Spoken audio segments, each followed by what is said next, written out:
তরকারি বেড়ে আসছিল নি, তরকারি নিতে আসছে বলে তরকারি ওলা ভাইয়া বসে আমার মার গায়ে বলছে হুমায়ুন চৌধুরীকে এই 6 মাস 1 বছর আগে অবজেকশন দিছে। 1 বছর আগে বলছে যে মাদ্রাসা, সেটা ছিল যে মাদ্রাসা, বলছে যে মাদ্রাসা ছেলেরা যদি ছুটি হয়, স্কুলের ছেলেরা ছুটি হয়, ওদের গাইয়ে পড়বে এই দেবালটা কিছু করো। ওনারা একদম মাথা কামায় নাই।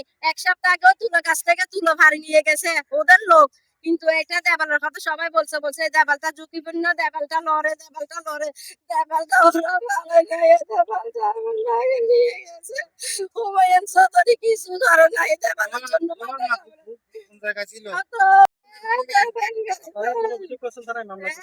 থানায় আমার ভাই গেছে, ডাকাইছে ভাই গেছে থানায়, এখন গেছে আমার ভাই।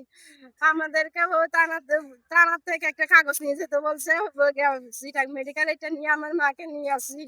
যে অবস্থা বৃষ্টি অবস্থা আগে থেকে বৃষ্টি ছিল, ওরা কালকে একটু যখন তরকারি নেওয়ার সময় ফটার মধ্যে এটা কি ভেঙে পড়ছে।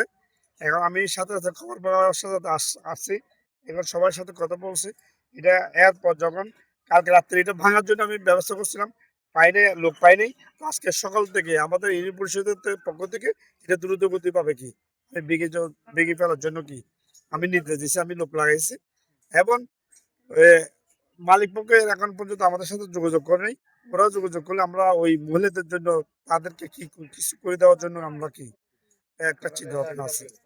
তোর কাছে চিঠি পাঠাই দিছি, যেন মহোদয় জানতে চাইছে, সবগুলা দেখে পাঠাই দিছি, হয়তো কিছু একটা হবে। উনি কি সরজমিনে আসছে? না, উনি আসে না, আমাদেরকে আমরা খোঁজ খবর নিচ্ছে। নিচ্ছে সাথে সাথে নিচ্ছে। আমি কালকে থেকে খোঁজ খবর নিচ্ছি।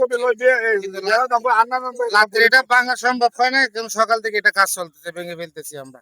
এই গতকালকে যে দুর্ঘটনার মধ্যে যে 2 জন গুরুতর আহত হয়েছে, তাদের মধ্যে একজন হচ্ছে আমার ভাতিজা।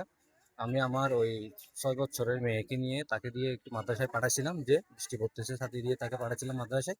তো মেয়েকে মাদ্রাসাতে পৌঁছে দিয়ে আসার সময় এই দুর্ঘটনা ঘটে। এই দুর্ঘটনার মধ্যে তার একটা পায়ে 2টা হাড্ডি প্রায় পুরো ভেঙে গেছে, 2 পার্ট হয়ে গেছে। সেগুলো আমরা গতকালকে তার মেয়েকে সিলেট মেডিকেল নিয়ে গেছিলাম, সেখানে প্রথম প্লাস্টার করা হয়েছিল। এরপরে ডাক্তারদের পরামর্শ ভিত্তিতে সেটা আবার ওর পায়ে নট ফিটিং করা হয়েছে। ওর নাম হচ্ছে মেজবা। বয়স কত হবে? বয়স হচ্ছে 13। সে কোথায় যাচ্ছিল এখানে? তাকে আমি মেয়েকে মাদ্রাসায় পাঠাচ্ছিলাম। মাদ্রাসায় দিয়ে আসার সময় এই দুর্ঘটনা ঘটে।